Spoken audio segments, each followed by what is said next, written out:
Now, my generation has been inspired by a guy who spoke on TV about billions and billions of galaxies far, far away, called Carl Sagan. And he really was an inspiration and a very great popularizer of science, number one, of astronomy, number two, and then, of course, of the cosmos. And he basically said, by examining other worlds, their weather, their climate, their geology, their organic chemistry, the possibility of life, we calibrate our own world. We learn better how to understand the Earth.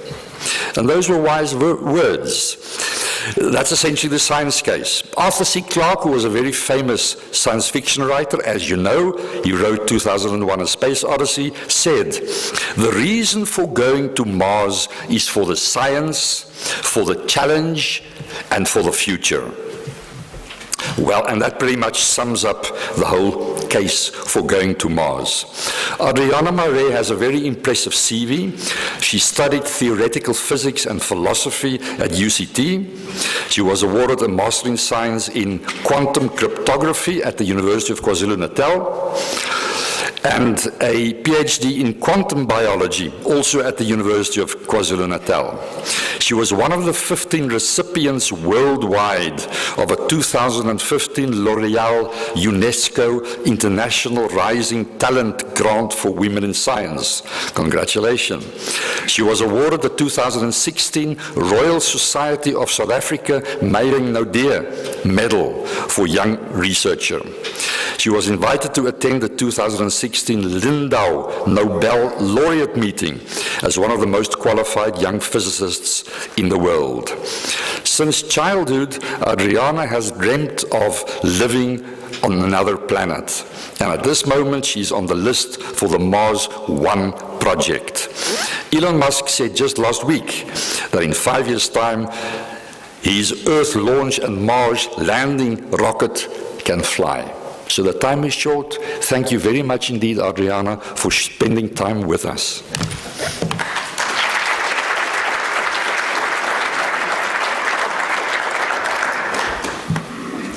Thanks so much for that great introduction.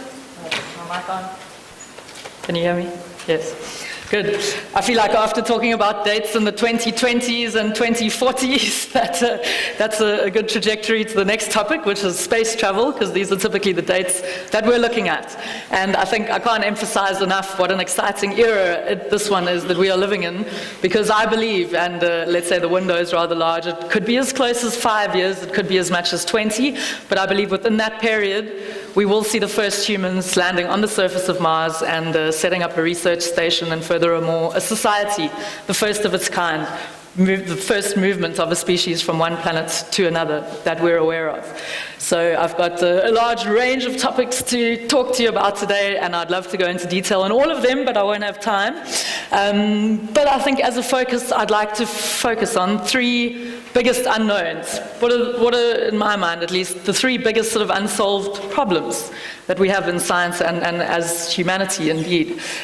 So the first one is this proof, which is a fairly elegant piece of mathematics, but a lot of people don't understand it. So, no, I'm joking. This is actually the first theoretical mathematical proof of quantum encryption, but that's not one of the big challenges that I'm talking about. So one of the biggest unsolved phenomena or not fully understood phenomena in the world, in the universe, in my opinion, is life. So arguably we understand the origins of the universe better than we do the origins of life. At least we have a mainstream theory, the Big Bang theory, for how the universe emerged.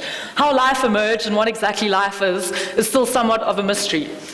So I think we've all wondered these questions as humans, and the question of what is life is both a question that we all have as well as a deep sort of scientific line of investigation. So my research in quantum mechanics has actually taken me to the study of life, because if we try to break things down, quantum mechanics is really the theory that's at the heart of everything. It's our most fundamental theory of reality. So if we want to break things down, we're going to break them up into the smallest constituents that we know of, and those are quantum objects. So interestingly, it was actually a lecture by Niels Bohr, one of the fathers of quantum physics, that is said to have inspired the advent or the creation of the theory of molecular biology. So in the audience in Niels Bohr's talk back in the 1920s was Max Delbruck, who was fascinated by Niels Bohr's proposal that some crystalline, he thought, some crystal or some information container must be passed on from generation to generation in order to have the continuity of a species that we see in various species. So he was kind of the first proposer of something like DNA that potentially carries information from one generation to another. Max Delbruck was in the audience and went on to establish the field of molecular biology and win a Nobel Prize for that. So that molecule there, the DNA molecule that kind of maps the sort of few nanometer wide, meters long, but few nanometer wide scale of things, is kind of the transition between where classical physics describes, well, what's going on, and where quantum physics describes what's going on. And there's a huge body of research now looking into how potentially random mutations and replication in DNA could have quantum mechanics as some part of the explanation on how that works. So this is then one of the greatest achievements of trying to break things down into their smallest component, this discovery that all life on Earth has this molecule in common. So maybe that's the grandest achievement we've made so far in terms of understanding what life is. At least we know that all life on Earth has this molecule in common, the DNA molecule. But besides this commonality, and in fact that molecule has shown us, and studies in genetics have shown us, that all life on Earth emerges from a last universal common ancestor. This is the theory. So we're all related. And the study of life on Earth is limited to, therefore, a single data point. And this is not a very informative way to study a phenomenon with only one example of it. So we haven't made much headway in answering this question, which is, what exactly is it that makes a living system different from the atoms and molecules and inanimate matter that it's constituted of? Because we can hopefully all agree that we're made up of molecules, that are made up of atoms, that are made up of the fundamental particles that make up atoms, but we are also very different to a pile of carbon, hydrogen, nitrogen, and all of the different atoms that we are composed of. So looking into the very small parts of living systems, we could start with the most simple living systems that we know of, which are single-celled organisms. And that's a picture of the bacterial reaction center. And it's now mainstream scientific understanding that we cannot understand the photosynthetic process in bacteria, and probably also in higher plants, because they share this similar structure of the reaction center in common. We cannot understand the process of the electron. Those little arrows are just showing how the electron transfer process creates the battery, the charge-separated state that powers the rest of the photosynthetic process. We can't understand the movement of that electron on such short time scales, picoseconds, without invoking quantum mechanics. So therefore, plants, probably, and certainly bacteria, harness quantum effects to optimize their efficiency in terms of converting sunlight into electrical potential energy. So that's the most simple living system that we can imagine, bacteria, and there are still large gaps in our understanding of how that works. So when we go up to try and understand general life, or indeed the human brain, which is possibly the most complex entity within living systems, we of course don't have a full understanding of that yet.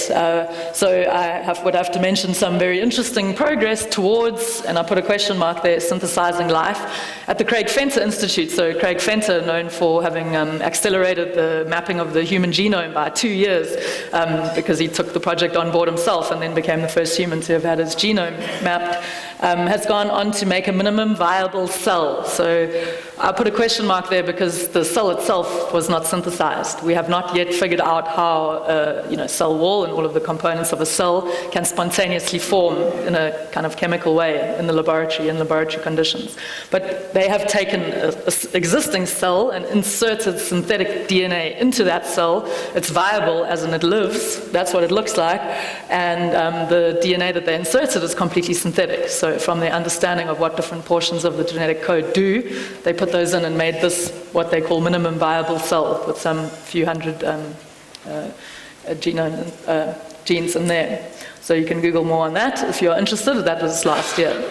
So we haven't managed to synthesize life. We haven't managed to understand how it formed, although there are sort of some theories on that. Interestingly, we have detected fairly complex molecules in space. So in our own galaxy, and excitingly, the SKA, amongst its scientific aims and objectives, would be to look for complex molecules, including molecules that are building blocks of life. And we have already had a detection a couple of years ago of glycine, not coincidentally the simplest amino acid, which therefore has a spectral signature which is less complex than other bigger amino acids, has been detected in our galaxy. Not on the surface of a planet or in an atmosphere, but in an interstellar cloud. So these clouds are at very low temperatures, and it's surprising that such complexity could have formed spontaneously at such a low temperature. So there's a body of research going on in that direction, which I would like to call quantum astrobiology, because astrobiology is the search for life out there, and it turns out we need, of course, quantum mechanics to understand the spectra of these molecules and to understand the dynamics involved in the formation of these molecules. So astrobiology could be the clue that we are looking for in terms of finding another data point, another set of living systems. I think there are several options here. So if we were to find life on Mars, it could either be DNA-based or not, or we don't find any life at all. But I think those are the kind of the three options. So the most exciting one would be if it's not DNA-based. That would mean it would probably be difficult to classify it as life at all, but we would have several measures to try to do that. But if it is DNA-based, that's also fascinating, because that would mean we're related, that potentially life on Mars seeded life on Earth. There's a lot of meteoritic exchange between the two planets, tons and tons and tons on an annual basis of rocks fall, and some of them come from Mars. So that could be possible, but we really do need to find, I think, at least another set of living systems somewhere else that we have two data points from which to try and draw some conclusions about the fundamental principles of life and how it may have emerged. So Mars is a natural candidate, being just 10 light minutes away, and of course we have done some exploration of the surface, which I'll get to in a moment. If we start to look further out, the nearest star is 4 light years away. So Skyview is a fantastic app that you can use day or night, and much cheaper than a telescope. It's free to find out where different bodies are in space, whether it's Mars or Alpha Centauri, the closest star. Sorry, Proxima Centauri, the closest star to our sun. And there have been planets detected in orbit around the star. So it's only been in the last few decades that we've been detecting exoplanets. For many centuries or millennia even, we may have believed that our planet was the only one, or that the wanderers, that were these anomalous lights in the sky moving around, were finally identified as planets, that these were the only ones. But now we've started to identify more and more planets. And interestingly, these planets in orbit around Proxima Centauri may even be in the so-called Goldilocks zone, which we can estimate due to the intensity of the star and the distance from it, may be able to host liquid water on the surface. Before the planets that detected in orbit around Proxima Centauri were detected, Kepler 452b was the most exciting candidate for potentially having liquid water, and this having liquid water, of course, doesn't imply the existence of life, but all life that we know of needs water, so that could be a good place to start looking. So this is an artist's impression, of course. We haven't got that high-res images of it yet, it being 1,400 light years away. So even if you speak to 10-year-olds and come up with some strategies, which are not that crazy because they're the same ones that NASA has, to get to such a planet, which are hibernation or intergenerational travel, and 10-year-olds literally do come up with these ideas themselves. If the people that arrived on Kepler 452b sent a signal back to Earth to say, we've arrived, the place is teeming with life, it's fantastic, you should come and look, that message itself would take 1,400 years to travel through space back to Earth. And that's a bit of a problem. So we are waiting for a revolution in theoretical physics whereby we can go faster than the speed of light. That would be fantastic. It is, of course, just a theory, but it's been a theory for a while now. We have no evidence to the contrary yet. Some exciting proposals in terms of wormholes and other things, but so far that's all in the space of science fiction. Although many of the things I'm going to mention were science fiction, now science fact. So we really do need to overcome this upper speed limit in order to make a meaningful exploration of our galaxy and galaxies beyond, because the nearest galaxy, 2.5 million light years away, that's Andromeda, there is some kind of edge beyond which we can't see. It's opaque. That's kind of a comforting thought, because it's nice to have an edge, or no, some people might disagree. degree. But that's 47 billion light years away, so we do have a lot of empty space in between to explore. So the point of the slide is basically to remind you the universe is huge, we know that, but also that Mars is really a natural candidate for exploration and for the search for what for me is the most important question of all, and that's understanding who we are. We are living systems, and to try and understand our place in terms of being a living organism in this universe in which we find ourselves. So that brings me to the second big unknown, and as a good physicist I will reference that space, time, those four parameters together create the continuum that underpins relativity, special relativity and general relativity. But if you'll allow me to break it up, so I'm going to talk about space first, in the meaning of the space in which we find ourselves, so the local solar system and beyond. So in order to understand life, we're going to have to start exploring space, because we need to find another data point, as I've said. So just a bit of history of our exploration of space. Konstantin was actually a mathematician, an astrophysicist, a rocket scientist, the founder of rocket scientists almost, but also a storyteller, more as a pedagogical method than as a science fiction writer, but he envisaged the first rockets and the first satellites before they were actually created in the 20s and 30s and 40s in Russia, and then 22 years after he had proposed the satellite, the Russians actually did launch Sputnik, the first satellite launched into low Earth orbit in 1957. After that, of course, we had the Apollo era of moon landings, and interestingly, there was a spike in students doing science, technology, engineering, and mathematics PhDs, not only in the US, but worldwide. And what did we see after that? The mobile phone, personal computer, the internet. All of these technologies emerged, and there are correlations as a result of the inspiration of seeing people go further than they've ever gone before, doing things that we thought to have been technically impossible, and achieving these goals.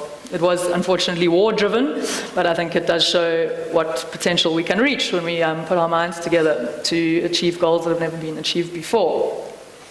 So we've continued in this grand era of space exploration with, of course, humans haven't been back to the moon since 1972, so we have now got good at doing remotely operated remote missions, uncrewed, of course. So Cassini, you probably heard, was decommissioned, as in deployed into Saturn's atmosphere and burned up on entry into the atmosphere.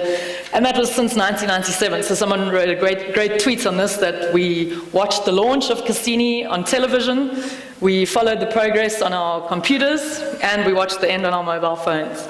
So that shows the development of technology that's happened while Cassini was out in the outer edges of the solar system exploring Saturn and its moons, and the potential for some of those moons to actually harbor liquid water and therefore potentially life. So you might wonder how liquid water could be sustained so far from the sun. So it's the gravitational energy, so the shrinking and fluxing of the planet itself, or the moon itself, sorry, with respect to the large gravitational field of Saturn, can actually create heat, which could maintain liquid water under the surface of some of these moons.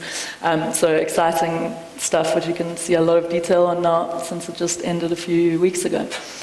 So I think my favorite science achievement, besides the internet, is the Curiosity rover. That's the 7th time that we've landed successfully on the surface of Mars.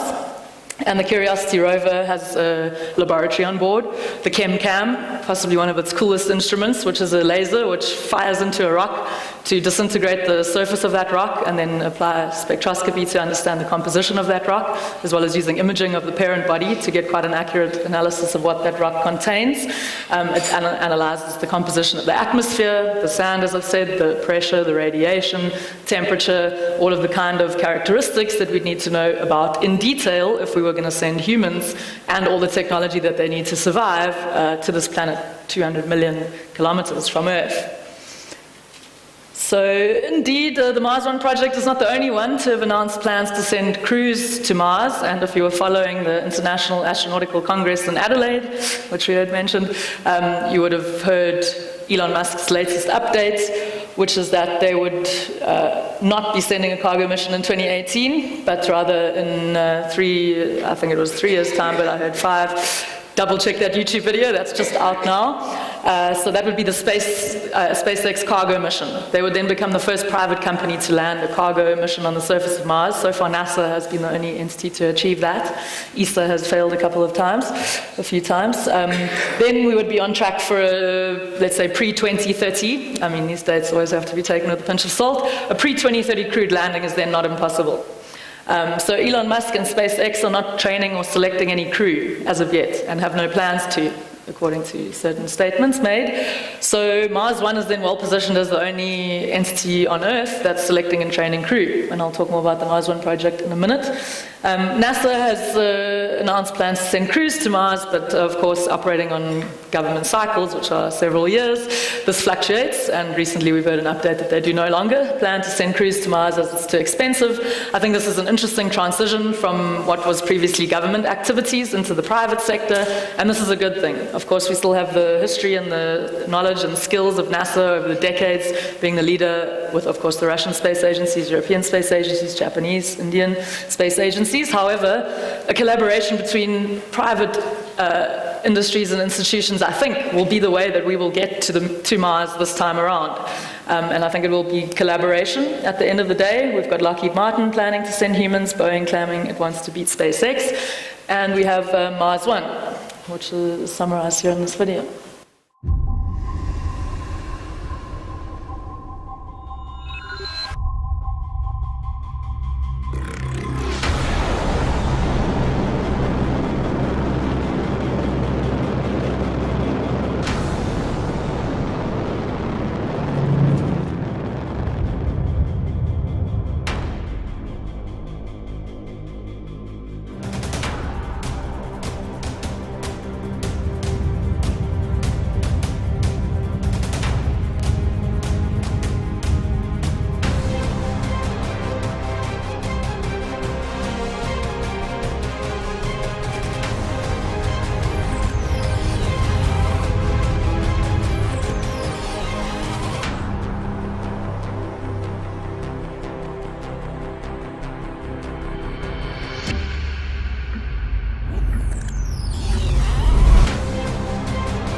I want to go to Mars not just to be a part of history, but to inspire people around the world.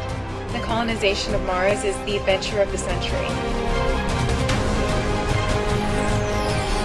This is our chance to get the world excited about space again. If we can look up from Earth and know that human beings are living on another planet, will we ever again be able to tell ourselves that there's anything we can't do?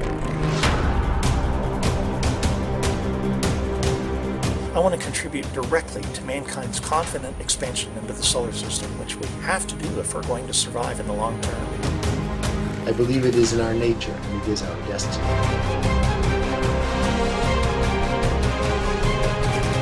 I want, after I die, the impact of my life is imparted upon those who follow. I know it comes at the cost of living Earth forever, but future belongs to those who believe in the beauty of their dreams.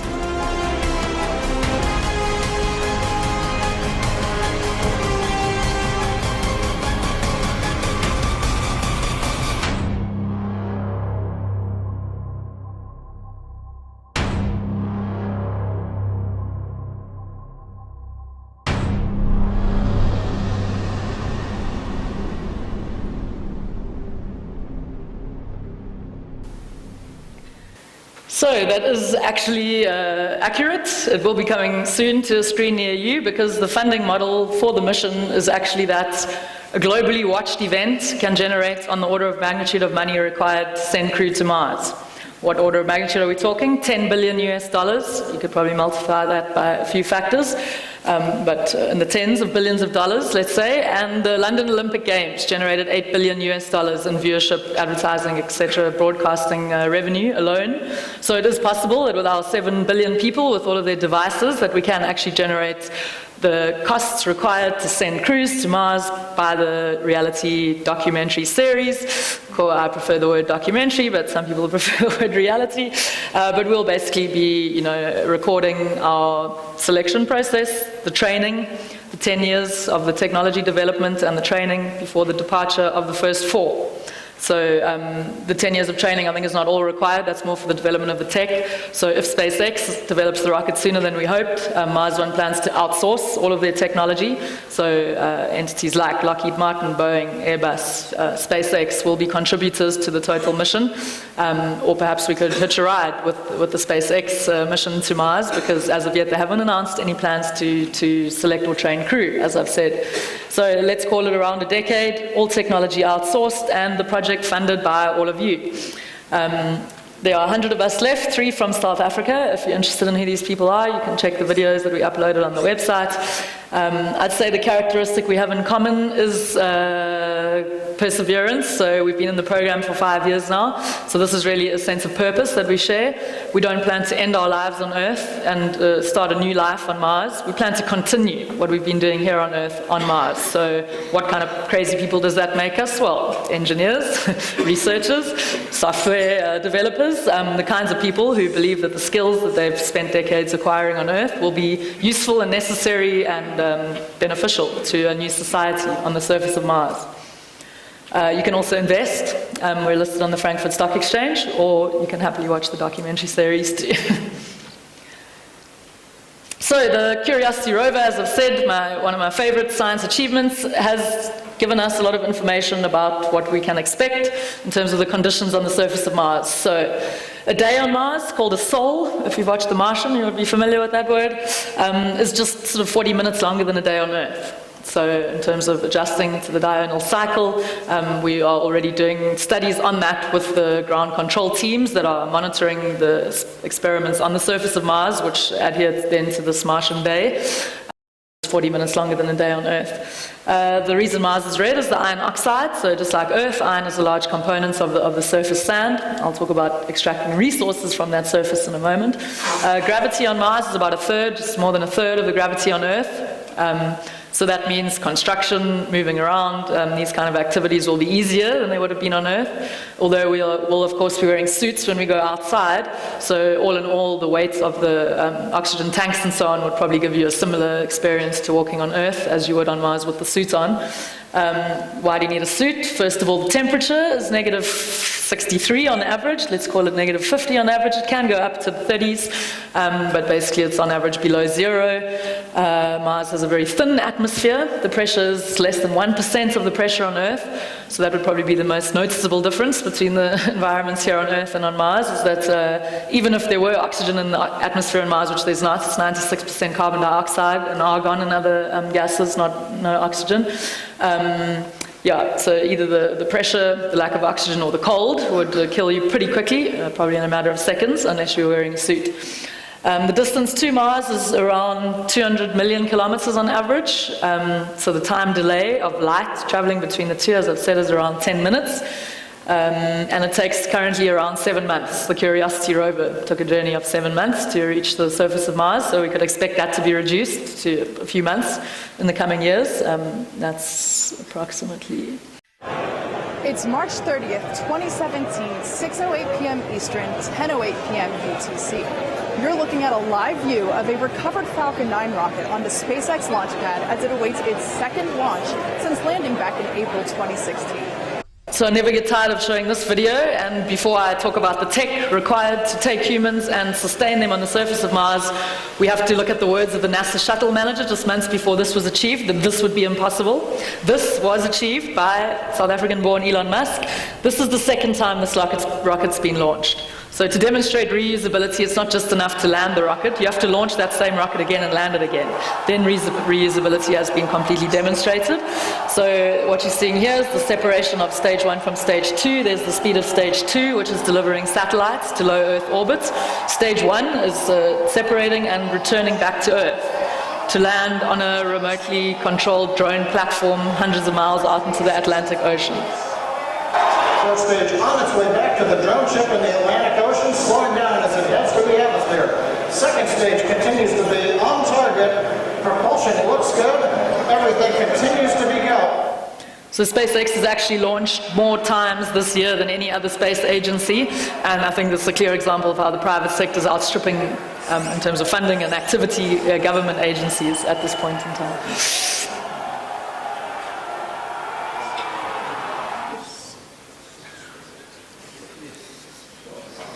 Hi, well, we just had an incredible day today.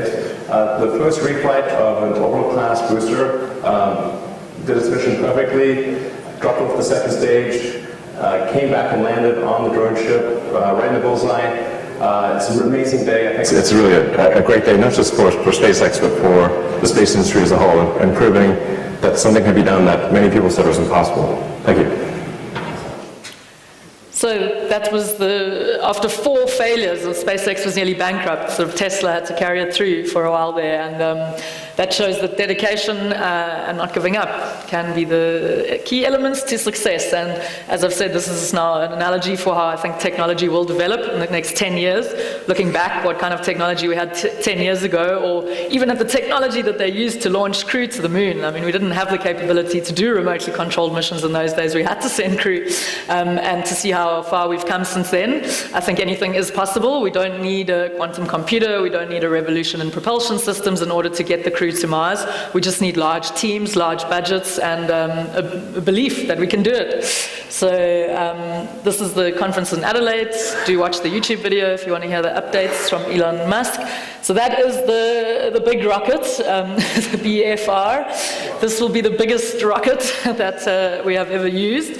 This is the idea to send the first cargo and crews to Mars in the coming years by a private company, SpaceX. So as I said, Mars One would outsource all technology, so we're all watching keenly on the progress of SpaceX to get the propulsion systems right. The transit habitat is crucial. That will be 7 months at least, or at the most, 7 months of our time will be spent in there. And you can see why you need such a big rocket, because the water alone is 3 tons of water. So that's just drinking water for 4 people. That's sitting at like 2.5 liters per person per day. So really the minimal. I'm sure you know there's no bathing or anything, or wet wiping. So being in Cape Town is obviously good practice for going to space lately. But 3 tons of water for 4 people. That's, and then 700 kilograms of oxygen. That's the oxygen that 4 people would breathe during the 7-month journey. Almost equivalent to the weight of the food that we'd bring. That would be dehydrated. Some of the water would be used to add to that. The water would also be used as a radiation shield, the wastewater as well. So we'll be surrounded by a protective layer of water as we potentially encounter solar flares on the way. That's the most vulnerable point that you're at, is when you're in between planets. You've got no atmosphere to protect you. Even the thin one on Mars is better than the metal shell that surrounds you on the way there. So that part would be crucial to get there safely, of course. Landing, even more dangerous than the transit. We have had several failures in terms of landing on the surface of Mars, 7 successes, although since 2000 we've succeeded in around 80% of landing missions to Mars, so we're getting better. The rovers would be sent to Mars ahead of the crew. These would be the Mars One rovers to scout for a location, to start to level the ground and start to set up, remotely controlled, the habitat that we'll live in. The satellites are obviously crucial. These would arrive before the rovers, and 2 of them, one aerostationary, that's like geostationary but above the surface of Mars, the other one in the orbit around the sun. So I think every year there's some seconds where there's lack of communication due to being blocked, but 2 satellites is the minimum required there. So will we have internet connection on Mars? Yes, we'll be sharing 2 satellites between 4 people initially. On Earth we share, 1,400 between 7 billion, so yeah, we'll have good connectivity. 10-minute delay, of course. And Google was already talking about the interplanetary internet a few years ago, so we will of course be in communication. If you've seen The Martian, you know how crucial communication is, and we'll be able to upload video clips and exchange messages in that way. So the landing, importantly, so Lockheed Martin designed the landing gear for the moon, or one of the contributors.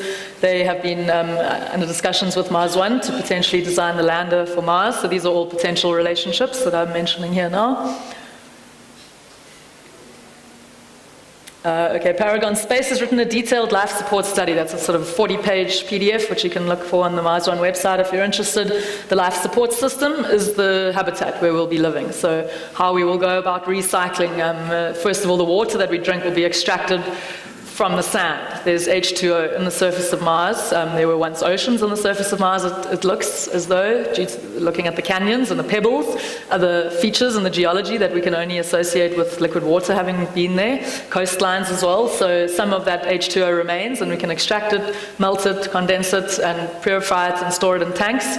Before the humans even arrive, there will be several thousand liters of water stored in tanks waiting for us. Where will the oxygen come from that we pump and pressurize the living units with, at 21% obviously, from the H2O, electrolysis to break up those, the H2O molecules. And what do you have left? Hydrogen, which is the basis for certain techniques to make rocket fuel. So H2O is really a truly valuable molecule here for the life support. And I'll talk a bit more about that in a moment. So this is the living area. It's just artist's impression, obviously. We will grow food, so we'll bring 2 years of food with us, and the next crew arriving 2 years later would bring another backup food supply with them. And it would take, according to some estimates, around 2 years to be able to generate enough kilojoules from the garden to feed the 4 people that will be tending to that garden. I'm sure there will be a lot of competition over who will get the hours in the greenhouse, because that's going to be the closest sort of place to home, would be that green area where we grow our food. We'll have an entertainment area, but more than that, that's the screen by which we'll communicate with teams on Earth and family and friends. We'll have bedrooms, private bedrooms. We'll have laboratory facilities, medical facilities. I'll talk a bit more about that in a moment. There's the close-up. So I think I'm going to talk about a few technologies now, but I think the kind of technologies that we view as innovative here on Earth will not be innovative on Mars. They'll be absolutely crucial. Or ideas like smart farming, vertical stacked, where you use data to optimize the output of the nutrition that you require in the minimum amount of time with the minimum amount of resources. We're seeing these kind of developments being necessary on Earth, especially in Africa, where we are the fastest urbanizing population. Half of the population growth on the planet that will happen between now and 2050 will be here. So we're going to have increased numbers of people living in urban areas. We're going to need to start producing food in urban areas. And this is an attractive method on how to do that. Maybe you saw the carte blanche episode on vertical farming. Very interesting. Using data, of course, to optimize that. So I've talked about the surface sand of Mars containing water. That will be our source of water, hydrogen, and oxygen. But also the volcanic features and cratering indicate that the kind of minerals that are created under these heat impact conditions will be found on Earth and also on Mars. So we can extract these resources for our 3D printers. 3D printing is absolutely going to be a crucial technology to sustainability on Mars. If you forget your toothbrush, you can 3D print a new one, and various other tools that are required. 3D printing, eventually, being able to print circuit boards, being able to print components for the habitat, being able to, create fuel propellant, of course. That would be the aim. Yes, it's a one-way trip that we volunteered for, but of course, one of our main priorities would be to set up a ground control station, launch pad, facilities whereby we can also launch back to Earth or back to some vehicle to rendezvous with, which is en route back to Earth. So I'm going to now run through some other technologies, and then I'm almost done towards the end. But can we grow food on Mars? Well, we can grow food, we can grow plants in the International Space Station, so there's no reason why we wouldn't be able to grow them in the conditions that are livable by humans inside the habitat on the surface of Mars. And the first flower indeed bloomed in the International Space Station last year sometime, I think it was. So telemedicine is standard on the International Space Station, and Scott Kelly spent a year with Mikhail Koryenko, who I had the pleasure of meeting actually. 1 year, that's the longest continuous time spent in the space station. All of their bodily fluids were collected and then sent back to Earth for analysis. So there was one massive payload of both of their stuff coming back down to Earth, but this is part of the process of understanding the long-term impacts of being in microgravity on the human body. Mars will not be as extreme as microgravity, so we'd expect to find some sort of intermediate symptoms that we do find on people in the space station, so eyesight being affected due to the pressure changes in the body, and various other factors. You can read up detailed research projects on that, and I think the research coming out from Scott Kelly and Mikhail Koryenko's 1 year period is now being published, so you can look that up. 3D printing, so Made in Space, fantastic company that came out of Singularity University, has sent their 3D printer into space, and they have printed a wrench and various other tools that they have needed on the space station in the 3D printer. So proof of concept, we can 3D print in space, of course, 3D printing metals and other more complex materials is still to be demonstrated. So this is the final technology that I will mention, and I could go on about this for hours, but I'll try not to. Asteroid mining. Many motivations to start characterizing, analyzing, understanding, and potentially retrieving resources from asteroids. The first reason is impact. So I was in Russia at a mining conference talking about asteroid mining the other day, and we were very close to Chelyabinsk, where a meteorite came out of nowhere and caused windows to smash, caused some people to sort of drive off the road. Meteorite came out of nowhere, impacted with the surface, and this was not detected at all. It was around 20 meters, so this was a small one. But this just shows that there are many rocks out there with the trajectory that's coming towards Earth that we are not aware of. That's the first reason we'd want to study asteroids. The second one is to investigate the origins of the solar system, look for complex molecules that may be precursors of life.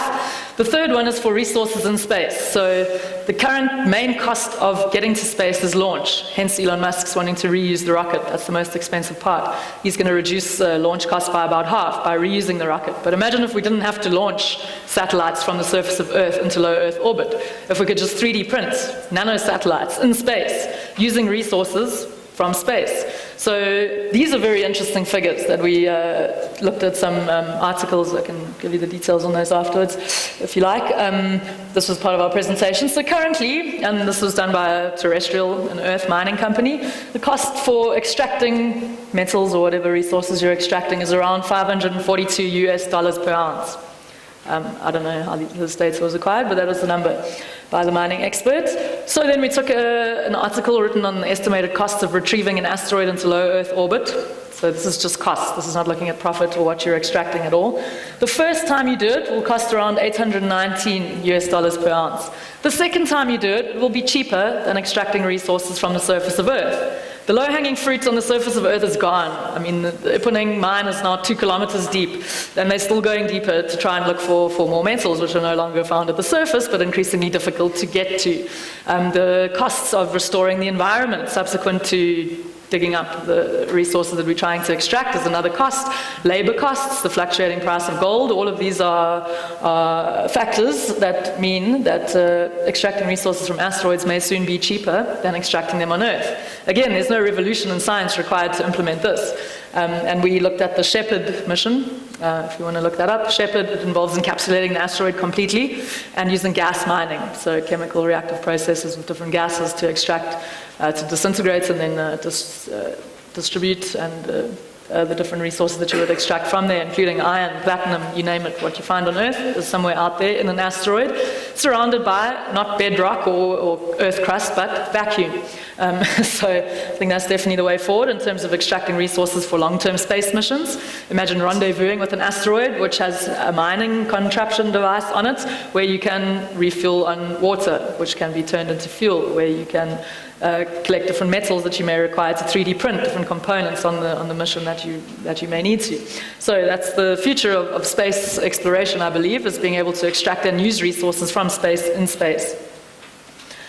So I'm not trying to make a political statement here, but this comic just keeps on giving because it's from 2015, and as I said, not a political statement, but rather an indication of how the Mars One project has got into popular culture. So we've seen Lisa Simpson volunteering to go to Mars with the Mars One project. We've seen Cartman volunteering to go to Mars in South Park. We've seen Sheldon Cooper volunteering to go to Mars on The Big Bang Theory. We see Zapiro doing political satire involving the Mars One project. So this is an indication of the insertion of this idea into popular culture, which I believe is a precursor to this actually happening.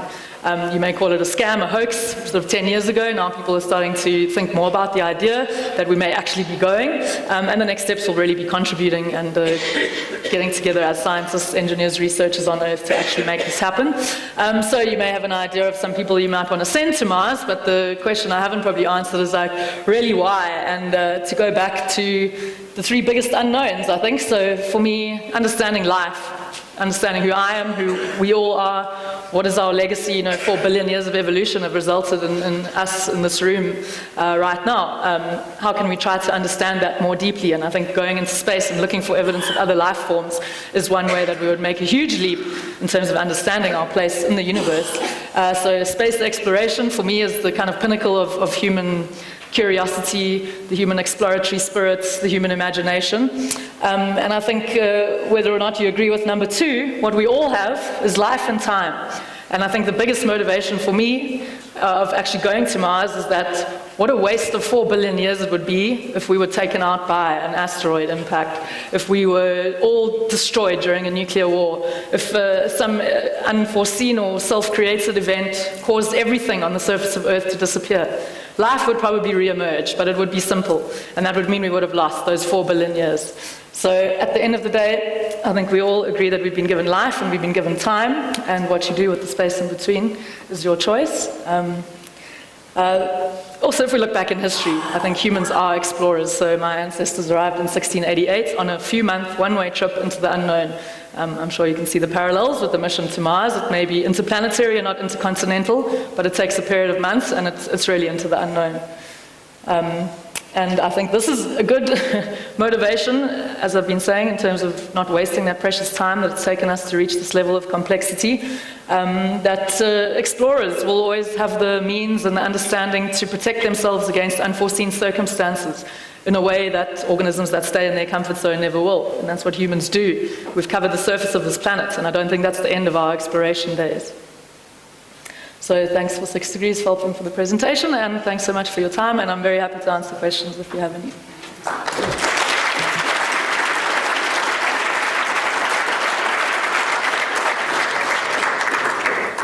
Thanks.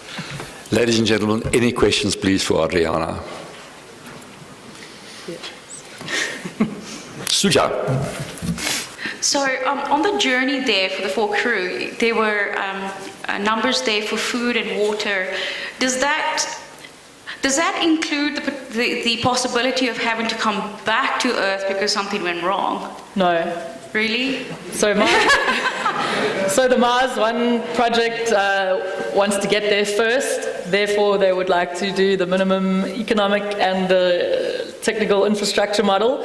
So there's enough food there to last for 2 years, because that would be the arrival of the next crew. But the water, indeed, is calculated for 2.5 liters per person per day for 7 months. So, and the fuel, no. So it's really a one-way trip? Yeah, I mean, when I saw it advertised as a one-way trip, part of me was glad because I knew less people would apply. So, the price of being a pioneer. Yeah.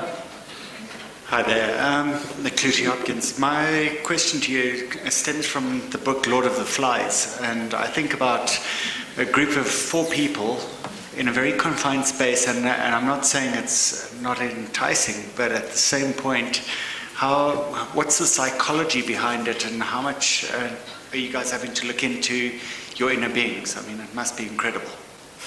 Yeah, so I think the technical side of things, in my mind, at least as a ignorant theoretical physics, the hard work comes in actually doing the engineering with the real life conditions and making these wonderful proposals work. In my mind, that's essentially done. The questions that we haven't really answered are the psychological ones. What goes through 4 people's minds when they're 200 million kilometers away from Earth? There's a certain amount of simulation you can do to estimate, what could go wrong, but the only way you really figure that out is by actually doing it. So there are these isolation missions in the Utah deserts. Antarctica is probably a good model for the kind of isolation in small groups that one would experience. Lots of studies have been done on monitoring those personalities in that group. So the Mars One idea is that the tech would take around 10 years to develop, and during those 10 years, the same team of 4 would train together. So any disagreements that arose during those 10 years would be solved by reshuffling those people around, and that team would then fall back to the beginning of the training pool. So it's in your interest to get on with your team in order to get to Mars, but also to survive the mission to Mars. So I think the 10 years of training in that same team would help. I think the unity of purpose would help. So this is not Big Brother, where you really try on purpose to take people with completely different thinking and put them in a small space. This is people who've worked their whole life for this, who've trained together for 10 years and know their roles and contributions to the team and the essential contribution that they make to the survival of that team.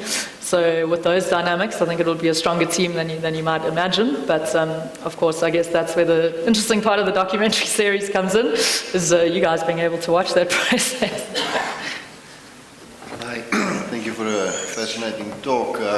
What does the numbers say? What's the probability of survival actually reaching Mars and making a safe landing and so on?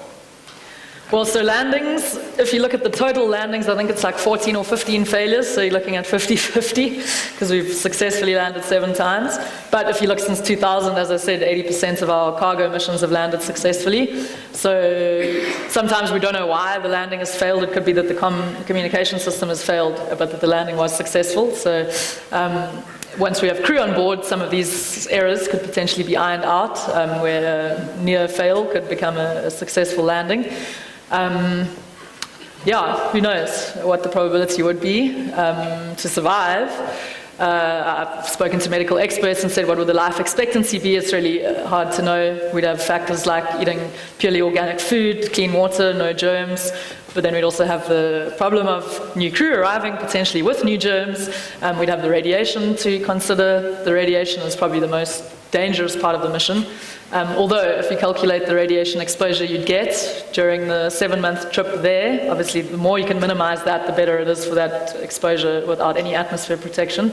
But if you take that, plus 60 years on the surface of Mars, only going outside for 1 hour a day, you're still below the NASA maximum threshold for radiation in terms of sieverts. So 1 hour a day for 60 years on Mars, you could still be below the threshold. I think the threshold's calculated at 2% increase in chance of getting cancer. So not that bad, yeah. Much better than smoking.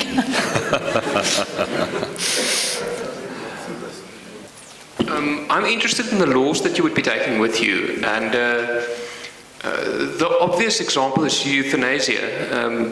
Just as an obvious example, if you would like to explore on laws or sort of rules. You're only the second person who's ever asked that. Yeah, that's a tough one, I think. Let's say your emergency surgeon wants to be euthanized, yeah, that's a tough call. But I think obviously each person needs to make their decisions for themselves. You can't go against someone's wishes for the survival of the team. I think they would have the ultimate say for that. That's just my opinion. And the Mars One project has similar ideas. I think they are quite open in terms of everyone being able to practice their own religion, everyone being able to hold their belief system, but not allowing that to interfere with others. So if death on Mars, it's going to happen at some point. So personally, I would give up every possible molecule of my body that could be used for some useful purpose. Organs, of course, if they're intact. Biofuel, blood. All of these things will be very precious resources on Mars. So I think this will actually stimulate a greater respect for Mars, for life in the society on Mars than we have on Earth, which is teeming with life. I think sometimes we forget that this may be the only planet that hosts life. When we look at the kind of disrespect with which we treat other living things. So this will not be the case on Mars. The most simplest bacterium, the smallest ant, and of course the human will be absolutely intrinsic to the survival of the system that lives there. Thanks for a very interesting talk. Just a question, many of the missions so far have taken great precaution not to contaminate new environments with microorganisms and so forth. How would this play out in Mars One? Because obviously now we're actually spreading life on a new planet. Has there been any research as to what the impact would be of our organisms getting into the Martian atmosphere in general? That's an interesting question, and probably the most important one. If I am planning to go to Mars to look for evidence of life, finding evidence of life that was brought there by the Viking landers in the 70s would be a bit of an anticlimax.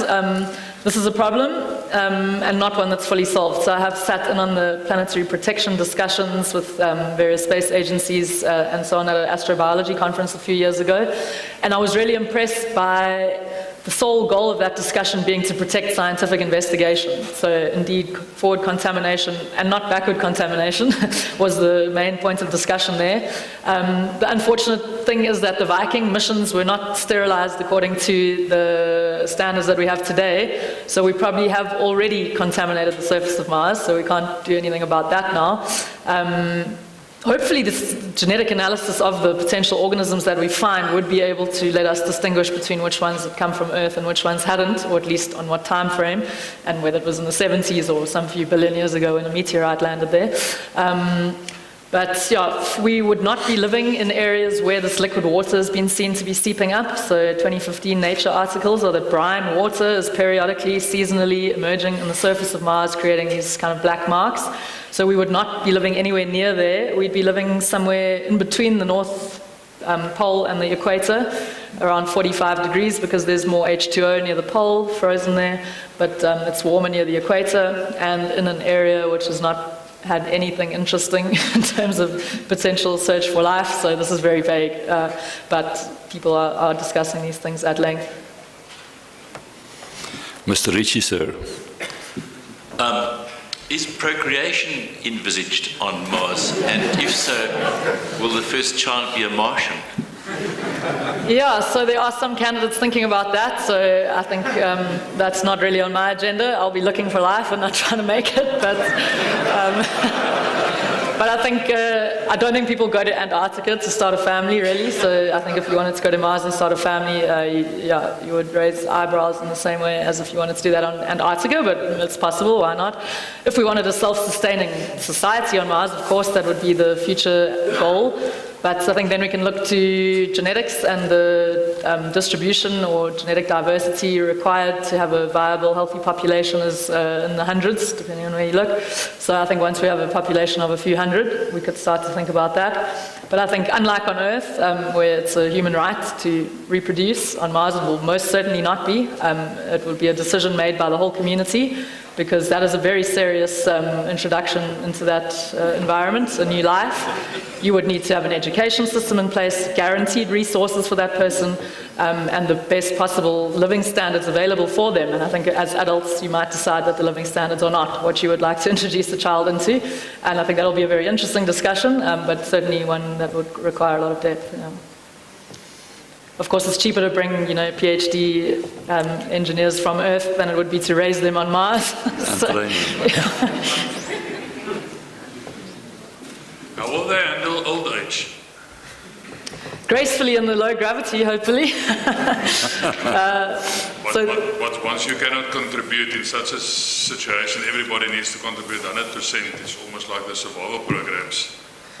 Yeah, so I think the knowledge, so the Mars One project also hasn't put an upper limit on the age of the people who've applied. So let's say there's an 80-year-old Russian cosmonaut with 500 days in space. I would think that his knowledge and his state of mind that have enabled him to achieve that would be useful to the team regardless of his physical state.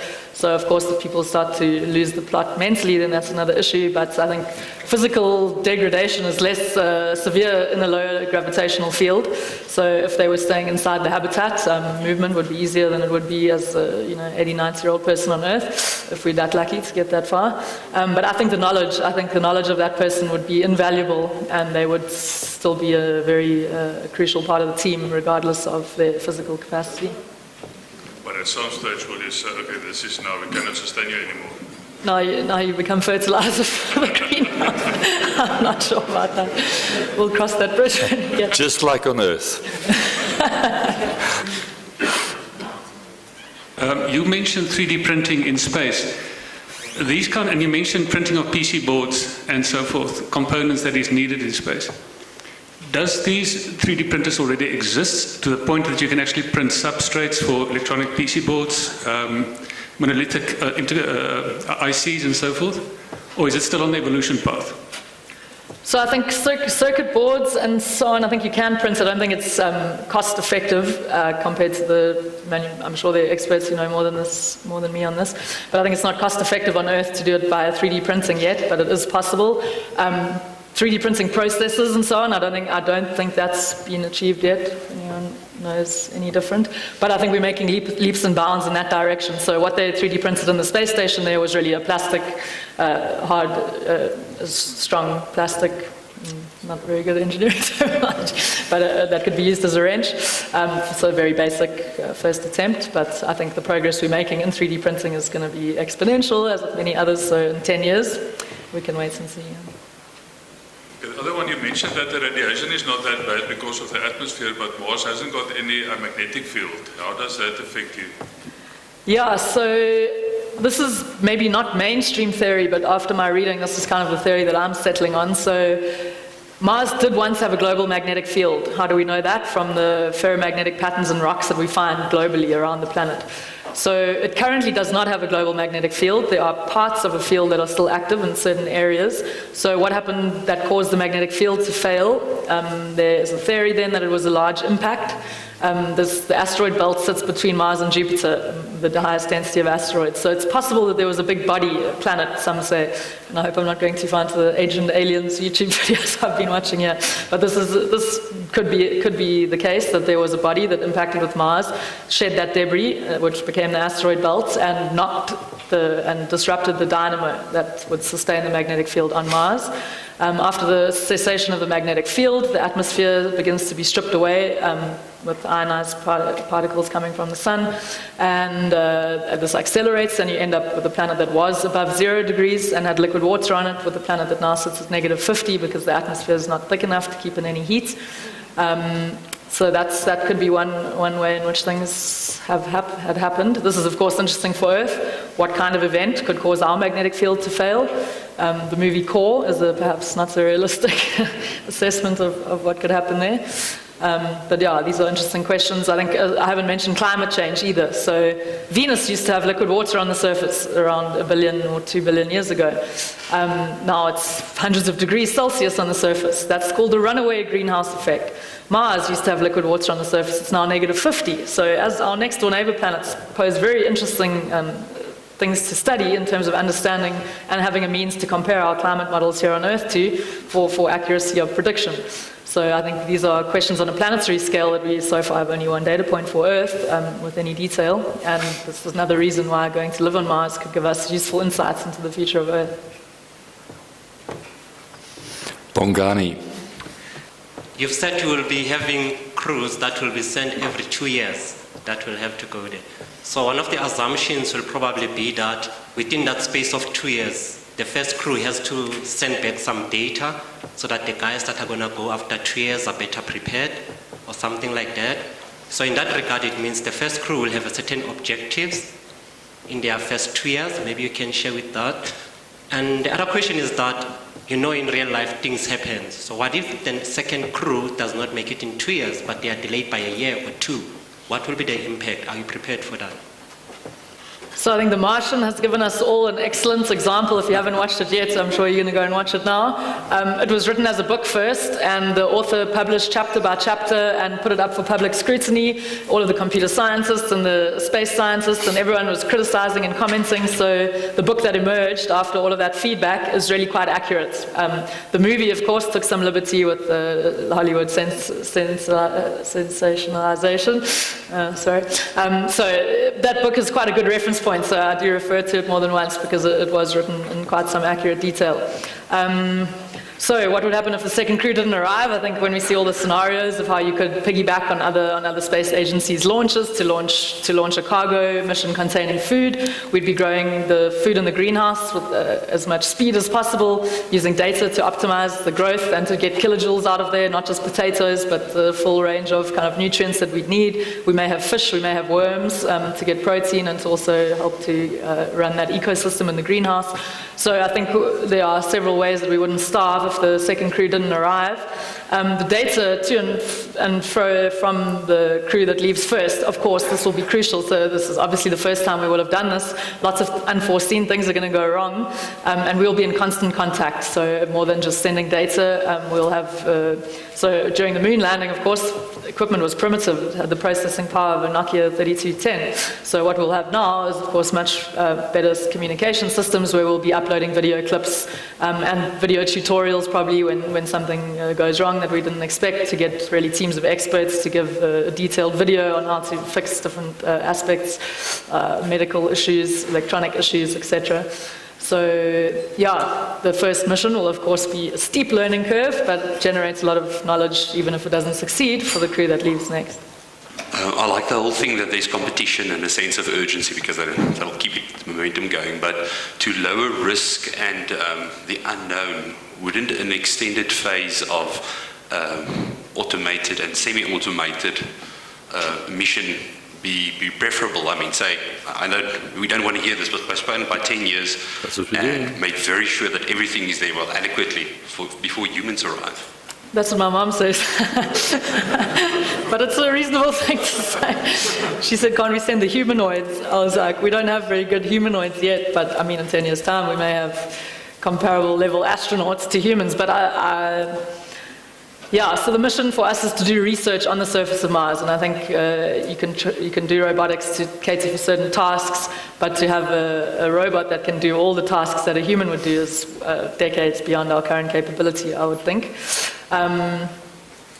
Also, we need to, so we'd be putting human life on the line to make a greater leap than we would be able to do if we did it stage by stage automated.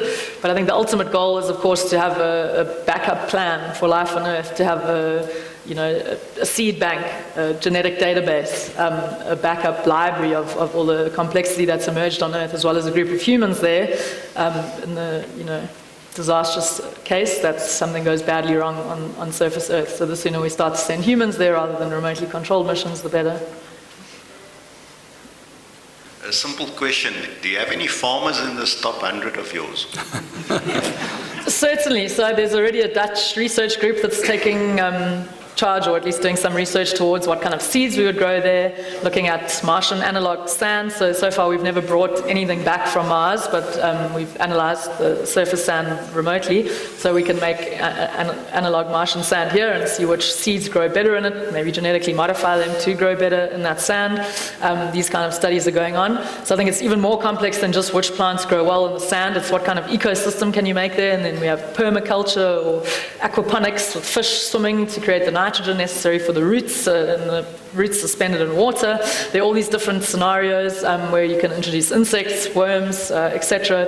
into the mix to make as much of a self-sustaining greenhouse area as possible. But this is certainly one of the most crucial areas of research for the living standards and the survival of the crew, certainly. And yeah, farmers welcome, green-thumbed people welcome. Yes, please. When Armstrong landed on the moon, he put down the American flag. What will it be in this case? It's a discussion. Good. So, yeah, I mean, I did have a picture of a South African flag on Mars once to indicate that there were 3 candidates. So 3% with 3% probability currently it could be a South African that gets to Mars first. But this will be indeed a collaboration of all humanity, and I don't think there will be a place for any national flags on the surface of Mars, at least in my opinion. Perhaps we could get Earthlings to design us a new flag while we're en route, or maybe we'll be doing some doodling on the 7-month journey there. But I think the Mars One project has specifically sourced candidates from all over the world, and each team of 4 will be as much of a distribution of humans as possible, different continents, different backgrounds, professional backgrounds as well as cultural backgrounds, so it's really like a microcosm of Earth as much as possible that we send to Mars. So that kind of leads into legal issues, visas, passports, legal systems, and I think blockchain is an excellent way in which we can still get paid if we would like that while we're on Mars. Why should we not be able to support family members on Earth with a salary from a company that's still making money on Earth from our activities there? Cryptocurrency is a perfect way that we'd be able to do that. I think personal digital identity is a huge topic lately, and blockchain is one. Blockchain can be applied in this sphere too, so that every human, whether they're born on Mars or on Earth, will have some kind of identity associated with them, and that no matter what planet you're living on, you would still be counted in some way amongst humans. So, yeah, I think the legal issues and the so we'll drop nationality, I would say, but the legal issues then are interesting because currently the country that you launch from determines the laws that you need to abide to while you're in space. So there's an interesting transition when you're out of low Earth orbit, when you're maybe, not in international waters, but in sort of extraterrestrial waters. We need to devise what kind of legal systems we'd have there. Nah. Okay, last one. Is there any long-term plans to change the atmosphere of Mars so that it can become habitable? Terraforming. That's an interesting question. So a lot of science fact has come from science fiction, and terraforming is one of those proposals that came from science fiction that we're now starting to think about actually implementing, maybe more speculatively. Elon Musk has a plan for that, of course, and that would be to nuke the poles. So the white polar caps that you see on Mars do have some H2O in them, but actually it's mostly carbon dioxide. So you apply a lot of energy there. I'm not sure what he meant by nuke. I try to find detail on that. But apply a lot of energy to the poles, melt the carbon dioxide, create some kind of atmosphere. How you would maintain that atmosphere and how that atmosphere would be maintained in the absence of the magnetic field is something we have probably absolutely no knowledge of, only with our solar system planets to study. So how that would be maintained would be the question, but it would certainly keep in heat initially. And once you can raise the temperature on the surface to above zero, you can do what happened on Earth, the great oxygenation event, when cyanobacteria began to produce oxygen. That was 2 billion years ago on Earth. We could implement the same process on Mars and oxygenate the atmosphere by introducing large colonies of cyanobacteria into the liquid water that would then collect. As easy as that. Ladies and gentlemen, I think you'll all agree with me that this has been an absolutely wonderful and an inspiring keynote. Thank you very much, Adriana. I would like to leave the last words to Carl Sagan, who in the modern era is the guy who really propagated the Mars mission. He said this, just before he died: "Whatever the reason you are on Mars, I'm glad you made it, and I wish I were there with you." That was his message to the Mars going. Adriana, good luck. Thank you very much indeed. Thanks so much. Thank you very much.